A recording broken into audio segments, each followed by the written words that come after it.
Hello friends, नमस्कार। मैं मृत्युंजय आप सभी का स्वागत करता हूं ज्ञान नीति की यूट्यूब क्लासेस में। यहां हम आपको एसएससी सीजीएल प्रीलिम्स में प्रीवियस जो क्वेश्चंस आए हुए हैं क्वांट सेक्शन का वो हम आपको पढ़ा रहे थे और उसी सीरीज का ये 48th हमारा क्लास है। ओके, अभी तक हम 47 क्लास आपको पढ़ा चुके हैं।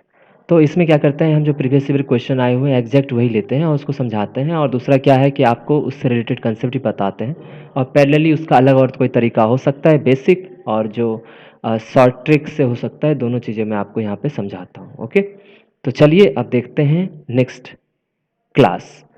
तो अगर आपको हमारा वीडियो अच्छा लगता है तो आप ज़रूर इसे लाइक कीजिए, इसे शेयर कीजिए और सब्सक्राइब भी कीजिए, ताकि आपको जो भी हमारे चैनल पे नेक्स्ट अपडेट मिले आपको किसी भी रिगार्डिंग में, तो वो आप तक पहुंच जाए। ठीक, तो देखिए ये रहा हमारा पहला क्वेश्चन। अब इसको बनाने से पहले आपको मैं कहता हूँ, पहले मैं समझा दूँ आपको क्वेश्चन में क्या कह रहा है।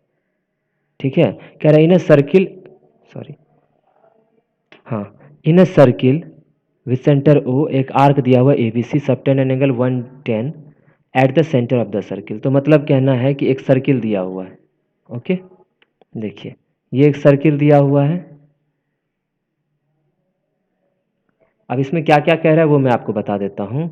ठीक है, आपको क्या कह रहा है कि एक ए बी सी आर्क है, मान लो जी ये सेंटर है इस सर्किल का। ठीक है, तो यहाँ से मान लो, सॉरी, ए बी और ये मान लो सी। ठीक है, इसको ए मान ले रहे हैं, इसको बी मान ले रहे हैं और इस पॉइंट को सी मान ले रहे हैं। ठीक है, तो ये ए बी सी जो आर्क है ये पूरा पूरा, अगर आप इसको यहाँ से मिलाओगे और इसको यहाँ से मिलाओगे तो यहाँ जो बीच का एंगल बन रहा है वो बन रहा है 110, और ये सेंटर है आपका सी।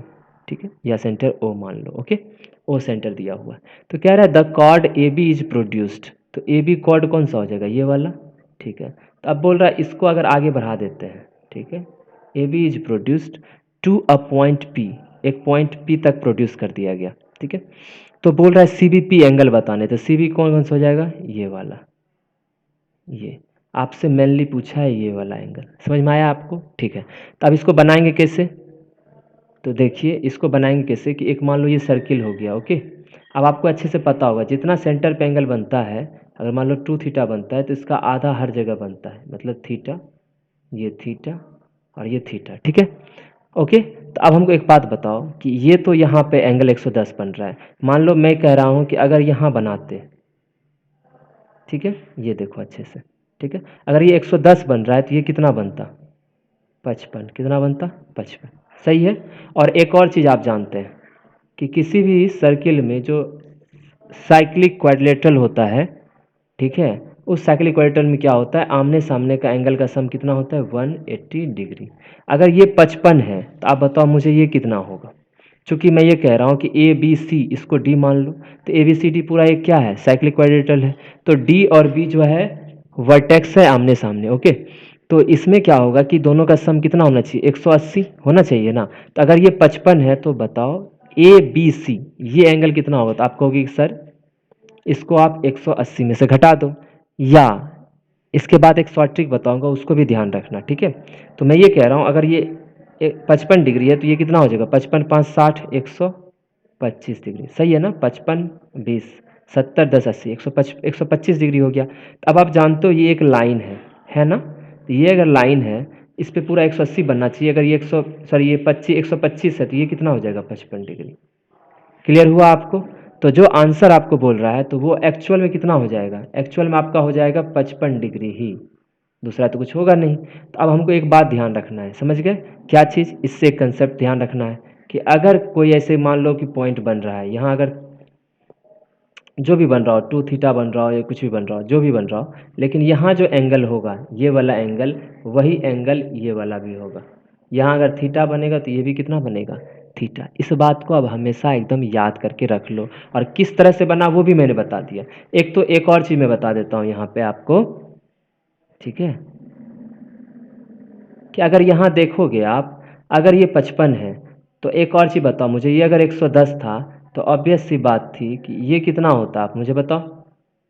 ठीक है, ये कितना होता भाई, तो ये बोलते हैं आपकी सर कि एक पॉइंट के अराउंड जो होता है 360 डिग्री होता है। तो अगर ये 110 है तो ये 250 हो गया। तो और ये अगर 250 हो गया तो इसी का आधा तो यहाँ एंगल बनेगा ना। आप जानते हो जितना सेंटर में बनाता है उसका आधा यहाँ बनाता है। तो अगर ये 250 बना रहे तो 125 बनाएगा, 125 ये तो ऐसे भी 55 ये बन जाएगा। क्लियर हो गया। तो अगर आंसर बोल रहा है तो क्या हो जाएगा, CBP कितना हो जाएगा आपका 55 डिग्री। समझ में होप आपको आ गया होगा अच्छे से। ठीक है, तो अब चलें दूसरे क्वेश्चन की तरफ। ठीक है, अब ये देखते हैं। अब देखिए ये मतलब जनरल सा क्वेश्चन है जो बार बार रिपीट होता है। ओके, तो देखते हैं पहले क्या बोल रहा है। कह रहा है इन अ सर्किल कोई रेडियस है 17 और एक कॉर्ड है जो 8 सेंटीमीटर की दूरी पे है। ठीक है, तो मतलब एक सर्किल बना लेते हैं सबसे पहले। ठीक है, एक कॉर्ड बना लेते हैं। ठीक है, इसका ये सेंटर है। ठीक है, ये सेंटर है लेकिन ये रेडियस कितना है 17 और इससे इसकी दूरी 8 है। ठीक है, तब पूछ रहा है कि कॉर्ड की लंबाई क्या होगी, what is the length of the cord.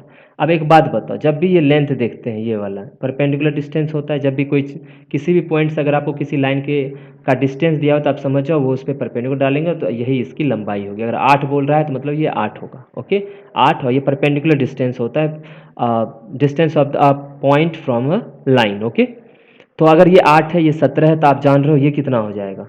तो ये अगर कहोगे तो बोलोगे सर कि 17 का स्क्वायर माइनस 8 का स्क्वायर का रूट। तो 17 और ए स्क्वायर में भी 17 8 25 और 17 में 60 जाएगा तो 9। तो कुल मिला के 5 सॉरी बाहर कितना आ जाएगा 5 × 3 मतलब ये 15 हो जाएगा। ठीक है, ठीक है। एक और चीज़ आपको ध्यान रखना है कि जो सर्किल होता है उसमें अगर ये कॉर्ड है, ओके, और यहाँ से अगर सेंटर से इस पर डालते हैं परपेंडिकुलर तो ये जो लेंथ होता है ये और ये दोनों इसको आधा करता है। मतलब ये परपेंडिकुलर बाइसेक्टर होता है। अगर यहाँ से परपेंडिकुलर डालते हैं तो वो कॉर्ड को परपेंडिकुलरली बाइसेक्ट करता है, मतलब आधा आधा बांटता है। अगर यहाँ 15 है तो ये भी 15 हो जाएगा। तो अगर लेंथ ऑफ कॉर्ड बोल रहा है, लेंथ ऑफ कॉर्ड, तो कितना हो जाएगा 15 दूना 30 सेंटीमीटर। कोई दिक्कत नहीं ना। ठीक है, अब चले अगले क्वेश्चन की तरफ। ये सब कुछ तो आपको पता ही होगा। ठीक है, ये देखिए ये आपका DI से रिलेटेड है। ओके, पहले DI से रिलेटेड है तो पहले इसका सब मीनिंग समझ लेते हैं एंड देन आफ्टर इस क्वेश्चन को समझेंगे। ठीक है, क्या कह रहा है the table shows the number of cars showroom over a period of 6 year. तो ये 6 साल दिया हुआ है, 11 12 13 14 15 16। तो ABC टाइप का कार है। ए जो कार है कितना प्रोडक्शन हुआ है शोरूम में, कितना 500 हुआ है। फिर 12 में 480 थे एक टाइप का कार, फिर 520 था। इसी तरह से सबका दिया हुआ ABC का ओवर द ईयर्स। ओके, अब देखो ध्यान से, कह रहा है if the total number of car sold bye 3 showrooms over the years represent a pie chart.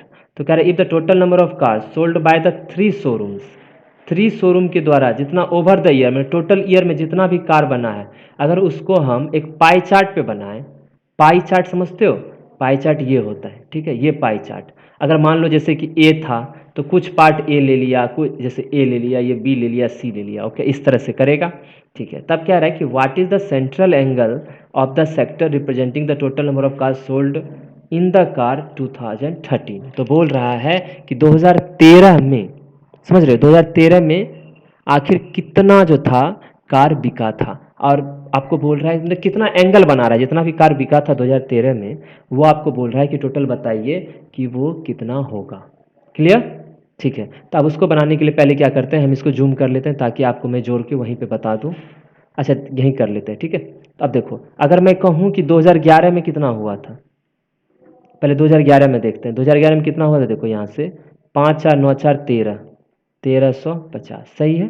देख लो 5 4 9 4 13 1350। अगर 2012 की बात करूँ तो कितना होगा भाई, 2012 में देखो तो बताओ, देखो 4 तिया 12 और एक 13 और ये 50, 1350। ठीक है, अब 2013 में देख लो कितना था, 5 5 10 4 14, 1400 तो यहीं से हो गया, 6 3 9 2 11 और 110, 14 1 5 5 10 4 14 1 1510।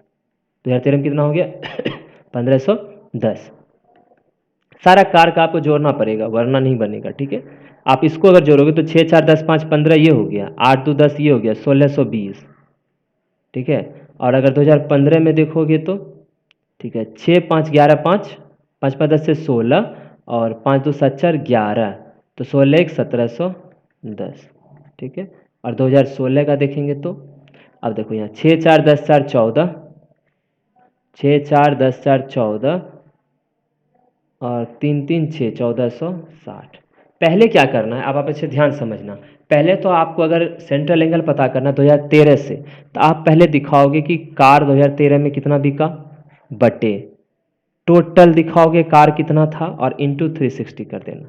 यही इसका फॉर्मूला होता है, जिसका पूछा है बटे टोटल और इंटू 360। क्यों? क्योंकि देखो ऐसे करते तो जैसे ये बटता 11 हो गया, 2011, 2012, 13, फिर ये 14, ये 15 होता और कहीं जाके 16 होता।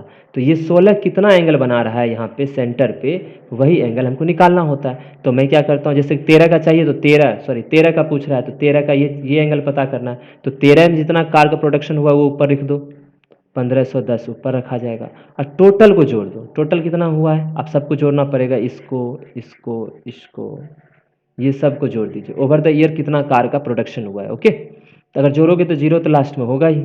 अब देखो 5 5 10 1 11 2 13, 13 1 14, 14 6 20 के शून्य बाकी 2, 3 2 5 3 8, 5 13, 6 19, 19 7 26, 4 30 के शून्य बाकी 3, 3 1 4, 1 5, 1 6, 1 7, 1 8, 1 9।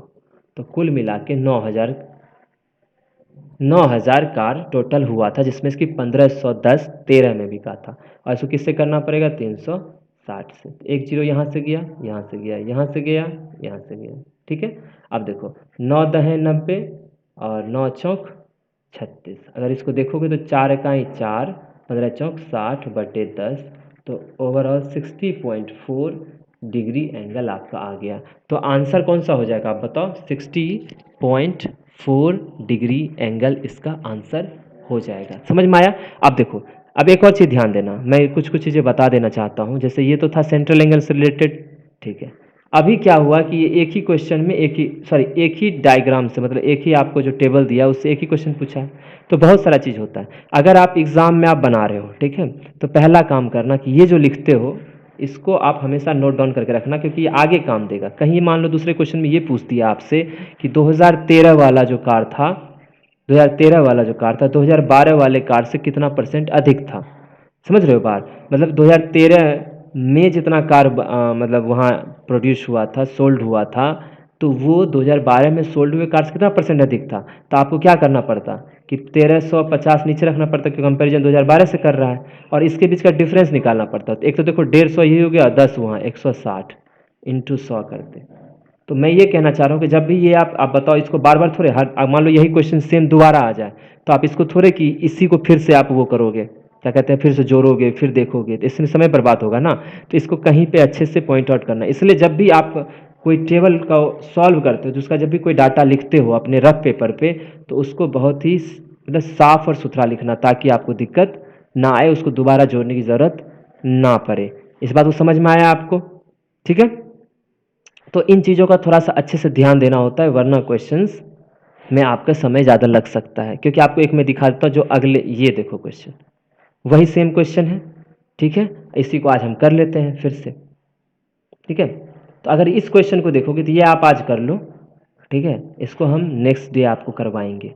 लेकिन क्वेश्चन में समझ लेता हूँ। देखो, what is the ratio of the total car sold by showroom B during the year 2014 and 2016। तो कह रहा है कि बी के द्वारा, ठीक है, 2014 और 16, 14 बी के द्वारा 14 में कितना था भाई 480, 16 में कितना था 400, तो कुल मिला के 880 हो गया। And the total car sold by showroom C during 15 and 16, ठीक है। और दोनों का रेशियो पूछ रहा है, तो सी का कब से बोल रहा है 15 और 16, सी का 15 कहाँ है भाई, ये हो गया, और ये 16 हो गया। तो 5 4 9 और 4 3 7, 970। ये काट दोगे तो कितना आ जाएगा रेशियो, 88/97। समझ में आया आपको? ठीक है। इसी टाइप का एक और क्वेश्चन है, वो भी हम करके देख लेते हैं, ठीक है। ये देखिए, और जो बाकी क्वेश्चन है वो अगले क्लास में कर लेंगे। इसको देख लीजिए, अभी ये सामने था, ठीक है। इसको आप खुद से करके लाना, ठीक है। इसको हम अगले दिन डिस्कस करेंगे, फिर आपसे हम आपको बताएंगे कि और भी क्या क्या क्वेश्चंस हम आगे डिस्कस करने वाले हैं। क्योंकि एक क्वेश्चन आप कर लो, फिर नेक्स्ट जो है हम आपसे मिलेंगे। एक क्वेश्चन ये भी रख लो, ठीक है, इसको भी एक बार देख लो, ये आपको अगले क्लास में मिलेगा ये सारा क्वेश्चन, ठीक है। जिसमें क्या रहा है कि प्राइस ऑफ शुगर मान लो 17% इंक्रीज करते हैं, फिर उसका क्या आता है, एक्सपेंडिचर को हमको 5% ही इंक्रीज करना है, तो फिर कंजम्पशन में कितना परसेंट का डिक्रीज है, क्योंकि दोनों चीज़ें बढ़ रही है लेकिन एक साइड कम बढ़ रहा है, तो वो घटेगा ही कंजम्पशन। ओके, तो कंजम्पशन घटेगा तो वो किस तरह से बिहेव करेगा परसेंटेज वाइज, तो वो आपको बताना है, ठीक है। तो हम मिलते हैं आपसे नेक्स्ट क्लास में, तब तक के लिए बाय बाय, टेक केयर, अपना ख्याल रखिए। और आपको अगर वीडियो हमारा अच्छा लग रहा है तो आप जरूर इसको शेयर कीजिए, सब्सक्राइब कीजिए। तब तक के लिए बाय बाय, स्वस्थ रहिए, मस्त रहिए।